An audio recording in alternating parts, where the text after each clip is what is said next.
Bismillah, innalhamdalillah, nahmaduhu wa nasta'inuhu wa nastaghfiruh wa na'udzu billahi min syururi anfusina wa min sayyiati a'malina.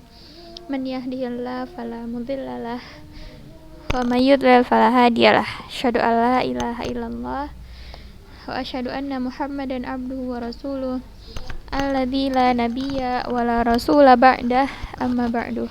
Kaifa halukuna talibat? Bi khair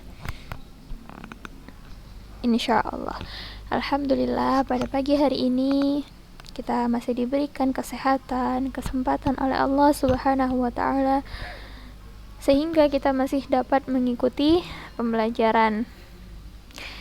Ya, anak-anak ustazah, walaupun pembelajaran kita masih dalam keadaan daring, ustazah berharap anak-anak ustazah tetap semangat, jangan pernah menyerah, karena bersungguh-sungguh dalam belajar itu adalah sebuah keharusan bagi seorang thalabul ilm, bagi seorang penuntut ilmu. Nah, anak-anak ustazah yang ustazah sayangi karena Allah, hari ini pembahasan kita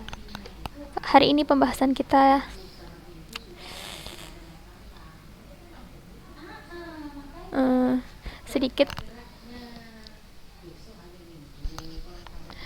ya berkaitan dengan orang yang sangat kita cintai setelah Allah dan Rasulnya, yaitu orang tua. Nah, saya ingatkan, pertama kita sudah membahas adab terhadap Allah, lalu adab seorang penuntut ilmu kepada Rasulullah Sallallahu Alaihi Wasallam. Lalu sekarang kita akan membahas adab terhadap kedua orang tua.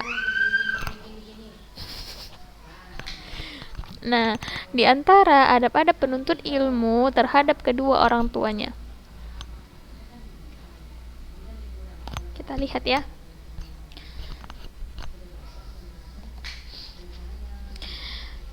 Nah, orang tua, siapa sih itu orang tua, anak ustazah?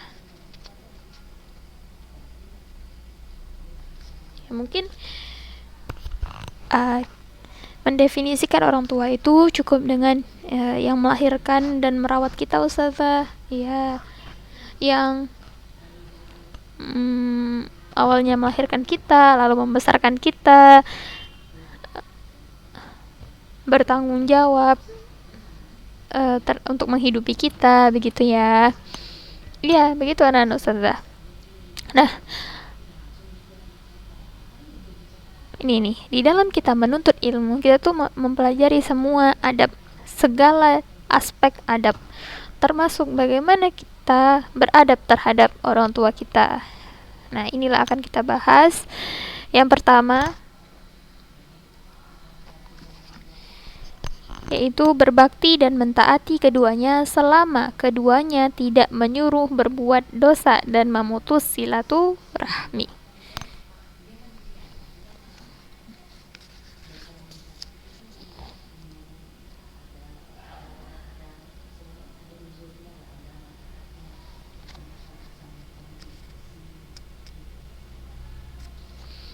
Nah, kita lihat yang pertama, berbakti dan mentaati. Kita wajib berbakti dan mentaati keduanya, kedua orang tua, selama mereka tidak menyuruh berbuat dosa dan memutus silaturahmi. Contohnya apa saja yang kita boleh tidak taati? Ini. Perintah Allah dan Rasulnya itu merupakan perintah pertama yang sangat harus kita ikuti. Contohnya, Allah Subhanahu wa taala mewajibkan atas seluruh muslimah menggunakan hijab mereka, jilbab. Nah, mungkin sebagian di luar sana, sebagiannya ada beberapa orang tua yang mungkin tidak membolehkan anaknya mengenakan jilbab terlalu dini gitu, begitu ya anak-anak ustazah. Nah, misalnya antuna ingin berjilbab, lalu qadarullah orang tua antuna melarang, begitu ya. Ini hanya contoh ya anak-anak ustazah, bukan berarti dimana ustazah hanya ingin mengambil contoh. Nah, ketika antuna ingin berjilbab, lalu antuna tahu itu merupakan perintah syariat dari Allah Subhanahu wa taala. Dan ketika itu juga orang tua antuna melarang antuna untuk pakai jilbab.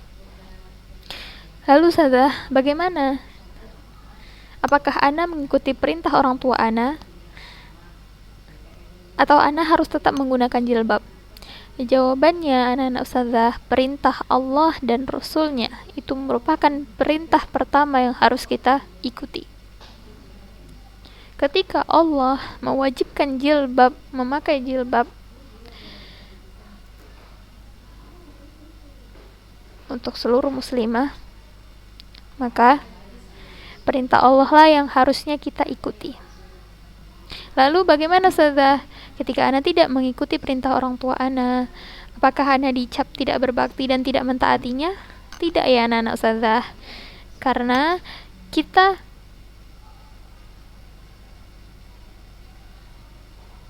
hanya berbakti dan mentaati keduanya selama keduanya tidak menyuruh kita berbuat dosa dan memutus silaturahmi. Fahim tun yang ustazah maksud.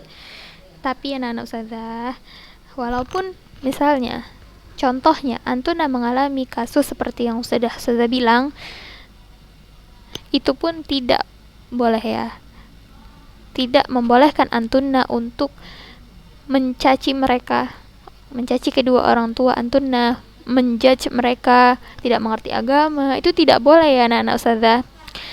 Berlakulah sebagaimana seorang penuntut ilmu yang beradab, ngomongnya beradab.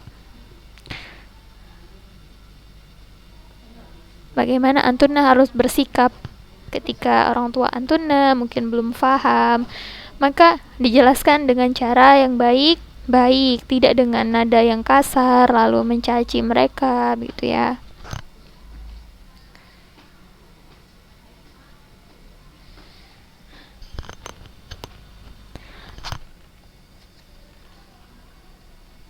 Nah, ini dalilnya dalam surah Al-Isra ayat 23 sampai 24.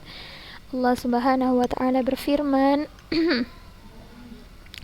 Allah telah memerintahkan kepadamu agar kamu jangan beribadah melainkan hanya kepada Allah. Dan hendaklah kamu berbuat baik kepada kedua orang tua dengan sebaik-baiknya. Lihat. Hendaklah kamu berbuat baik kepada kedua orang tua dengan sebaik-baiknya. Jika salah satu dari keduanya atau dua-duanya telah berusia lanjut di sisimu, maka janganlah mengatakan kepadanya perkataan jika kita yang masih disuruh suka bilang begitu ya. Dan janganlah kamu membentak keduanya dan katakan kepada keduanya perkataan yang mulia, dan rendahkanlah dirimu terhadap keduanya dengan penuh kasih sayang. Dan katakanlah, wahai Rabbku, sayangilah keduanya sebagaimana keduanya mendidikku di waktu kecil. Apa doanya? Rabbirhamhuma kama rabbayana shaghira. Ini doa yang senantiasa kita bacakan ya akhwat. Lalu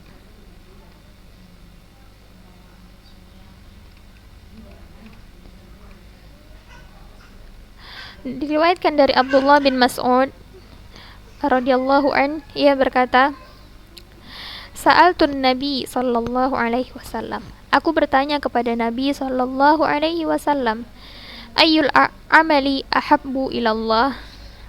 Perbuatan apakah yang paling dicintai Allah? Qala as-salah ala waqtiha. Salat pada waktunya.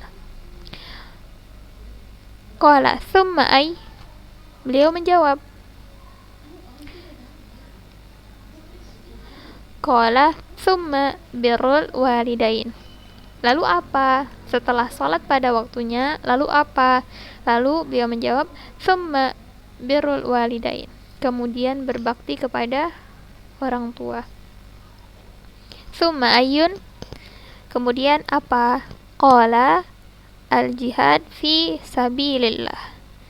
Jihad di jalan Allah. Fahimtuna nana ustazah?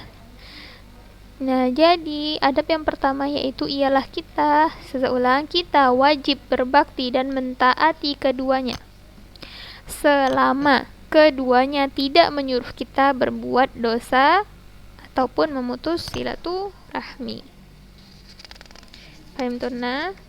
Nah, sekalipun mereka mungkin belum paham, ada yang belum mereka ketahui tentang syariat Islam. Nah, anak-anak ustazah, kita sangat tidak boleh kita untuk mencaci mereka seperti yang ustazah bilang, berkata kasar, seperti contohnya ya, kata-kata kasar, kita lontarkan kata-kata kasar seperti itu ya, tidak boleh ya anak-anak ustazah, karena dalam menasehati pun itu juga udah ada adabnya. Bagaimana kita berbicara dengan sopan, dengan penuh kasih sayang, begitu ya. Fahim tunna?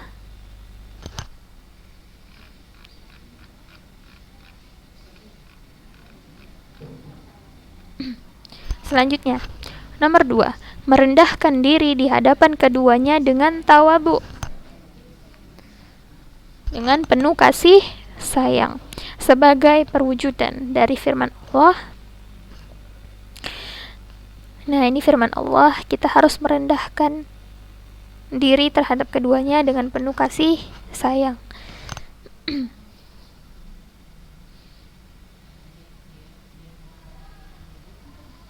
Merendahkan diri maksudnya apa Ustazah? Iya, sama dengan berbakti.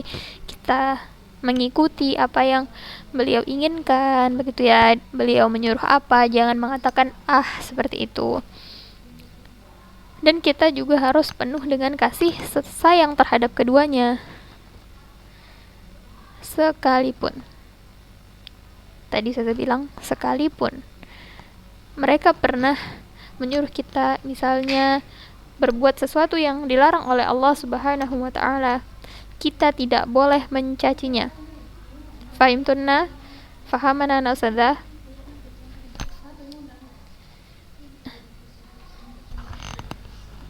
Maka inilah perwujudan dari firman Allah, wakhfid lahuma janahadz-dzulli minir rahmah. Rendahkanlah dirimu terhadap keduanya dengan penuh kasih sayang. Faham ya anak-anak ustazah? Lalu kita lanjut. Nomor 3, berdoa untuk keduanya dengan memohon rahmat dan ampunan dari Allah Ta'ala berdasarkan firman Allah, Qur rabbirhamhuma kama rabbayani shaghira. Berdoa ya, kita harus berdoa untuk keduanya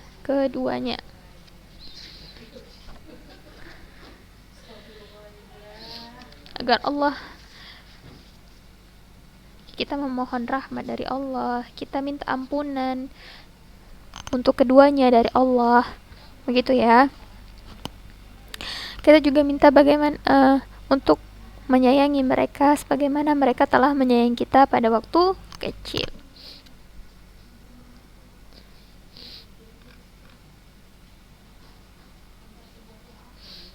Rasulullah sallallahu alaihi wasallam bersabda, Innallaha azza wa jal la yarfa'ud darajah lil 'abdis salih fil jannah. Fayaqul, ya Rabb, anna li hadhihi. Fayaqul bistighfari walidikalak. Artinya, sungguh Allah azza wa jalla akan mengangkat derajat seorang hamba yang salih di surga. Terus ia berkata, bagaimana? Gitu. Ya Rabbku, dari mana semua ini? Allah menjawab, dengan sebab istighfar anakmu untuk dirimu. Nah, Bisa jadi dengan sebab istighfar kita untuk orang tua kita itu bisa mengangkat derajat orang tua kita di surga. Lihat hadisnya bahwa Allah Azza wa Jal akan mengangkat derajat seorang hamba yang salih di surga. Lalu ia berkata, "Ya Robku, dari mana semua ini?" Kata orang salih tadi, "Dari mana semua ini?" gitu. Nah, Allah menjawab, dengan sebab istighfar anakmu untuk dirimu. Fahimtunna ya akhwat?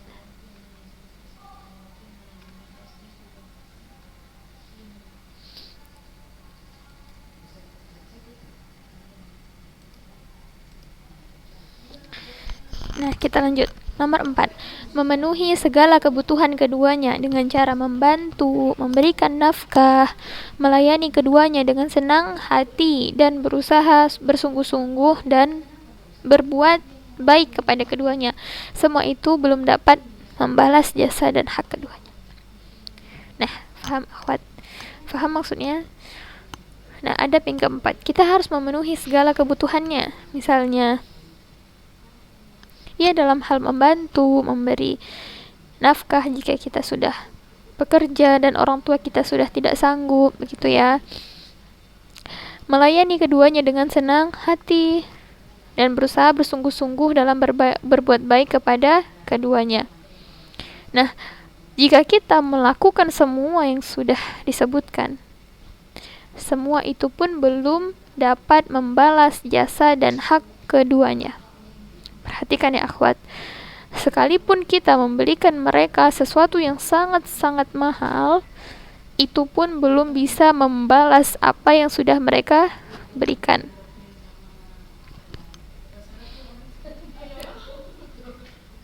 Fahim tun?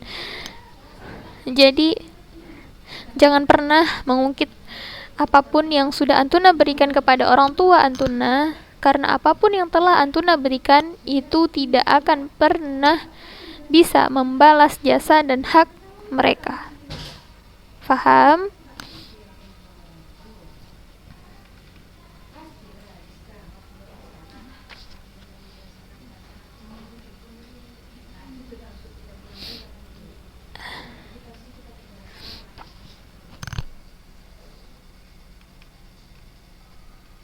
Lanjut. Ini ada keutamaan dan ganjaran berbakti kepada kedua orang tua. Yang pertama, berbakti kepada kedua orang tua adalah amal yang paling utama, sebagaimana hadis yang sudah disebutkan. Yang kedua, ridho Allah Subhanahu wa ta'ala, tergantung kepada keridhaan orang tua. Nah, jangan sampai perilaku kita itu menghalangi kita dari mendapatkan ridho orang tua kita. Karena ketika orang tua kita tidak ridho, bisa jadi Allah juga tidak akan ridho, karena ridho Allah tergantung kepada keridhaan orang tua.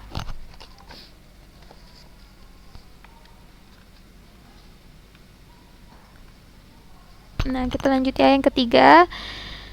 Berbakti kepada kedua orang tua dapat menghilangkan kesulitan yang dialami. Percaya tidak percaya ya akhwat, ini harus dipercayai bahwa ketika kita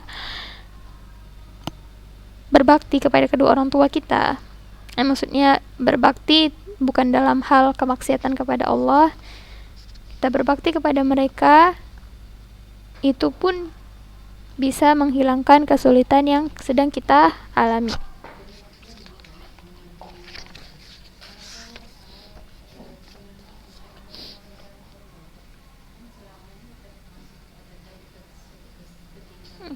Bisa jadi sebab kita berbakti kepada orang tua kita itu bisa meluaskan rezeki yang kita akan dapatkan. Bisa jadi rezeki yang saat ini kita dapatkan, rezeki yang saat ini kalian dapatkan itu disebabkan karena berbaktinya kalian kepada kedua orang tua kalian. ketika kalian berbakti, kita mendapatkan ridhonya. Allah ridho juga terhadap kita.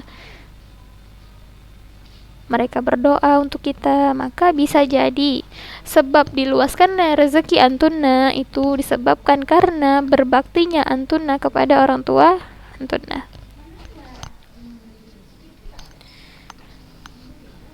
Nih, selanjutnya, berbakti kepada kedua orang tua dapat memasukkan seorang anak ke dalam surga. Seseorang masuk ke dalam surga bisa jadi disebabkan karena berbaktinya ia kepada orang tuanya. Ini ya, dan ustazah, pentingnya berbakti, sangat pentingnya berbakti kepada kedua orang tua. Selanjutnya, yang ketujuh, anak yang berbakti kepada kedua orang tua akan mendapat kedudukan yang mulia di dunia dan di akhirat. Anak yang berbakti kepada kedua orang tuanya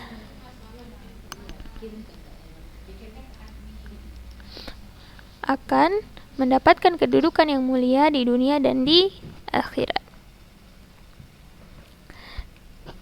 Nah, bagaimana bentuk-bentuk berbakti kepada kedua orang tua? Yang pertama, bergaul bersama keduanya dengan cara yang baik.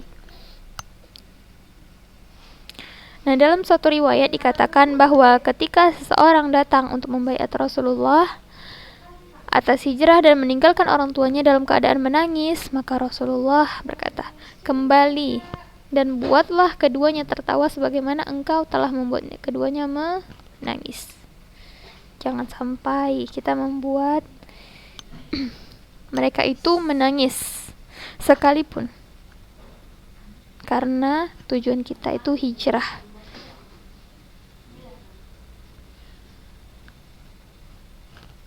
Hijrah di sini maksudnya dalam cerita ini ya akhwat, pernah dikatakan bahwa ada seseorang yang datang untuk membaiat Rasulullah, tetapi dia meninggalkan orang tuanya. Lalu orang tuanya menangis, maka Rasulullah berkata, "Kembalilah engkau dan buat mereka tertawa sebagaimana engkau telah membuatnya menangis." Fahim tun? Nah, yang kedua, berkata kepada keduanya dengan perkataan yang lemah lembut. Lemah lembut maksudnya gimana Ustazah? Lemah lembut, tidak mencaci, tidak berkata kasar atau membentak, berkata begitu ya.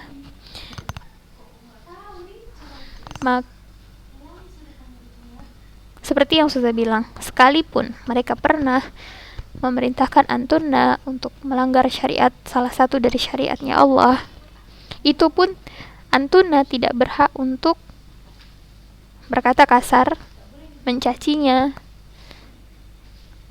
bahkan membuatnya menangis. Fahim tunna?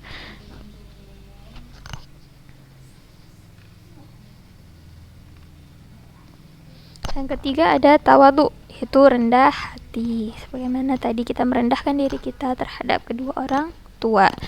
Nah, selanjutnya memberikan infak kepada kedua orang tua, maksudnya memberikan hadiah, mungkin bisa berupa uang begitu ya, ataupun hal-hal yang mereka senangi selagi tidak melanggar syariatnya Allah.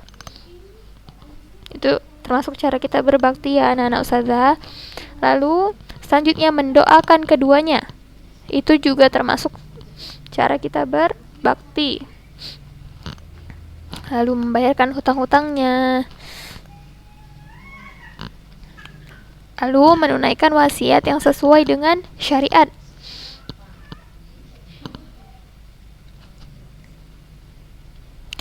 Nah, yang kedelapan, berbakti dan menyambung kekerabatan selama keduanya masih hidup. Dan setelah salah satu atau keduanya meninggal serta melaksanakan wasiatnya, adapun menyambung kekerabatan dan menjalin hubungan dengan teman bapaknya sepeninggal termasuk perbuatan baik yang paling baik.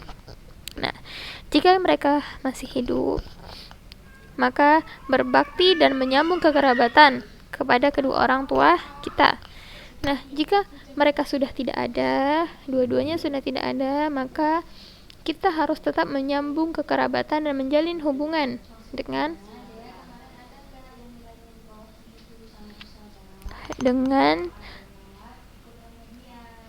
teman orang tua kita, teman ibu kita, begitu ya. Karena Rasul sallallahu alaihi wasallam bersabda, "Inna abarral birri silatal waladi ahla wuddi abihi." Sungguhnya di antara kebaikan yang paling baik adalah seorang anak menyambung hubungan dengan teman ayahnya sepeninggalnya.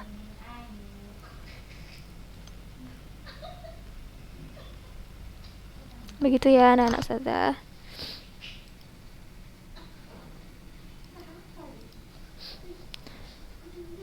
Tentu dengan memperhatikan kaidah mahram seperti itu ya.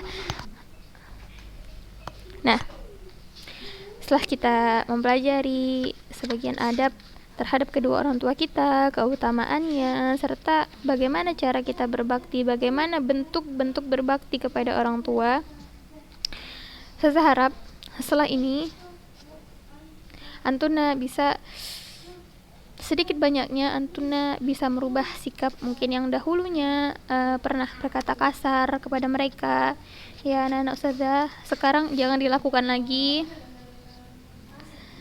Antuna sudah belajar bagaimana adabnya, maka terapkanlah dalam kehidupan Antuna sehari-hari. Paham tun? Jangan ketika kita disuruh untuk belajar lalu kita bentak, begitu ya anak-anak ustazah, jangan. Ustazah tidak ingin ada anak-anak ustazah bersikap seperti itu kepada orang tuanya.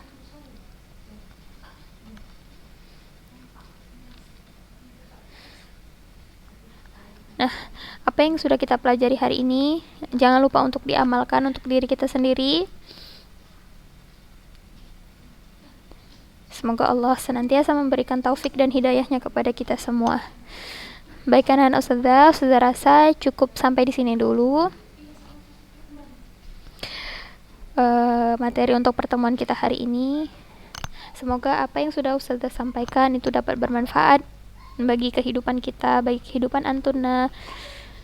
Dan jika ada penjelasan ustazah yang belum jelas, boleh silahkan Antuna japri ke ustazah. Naqra kafaratal majlis. Subhanakallahumma bihamdik, asyhadu an la ilaha illa anta, astaghfiruka wa atubu ilaik. Barakallahu fikun wa sahhalallahu umurakun.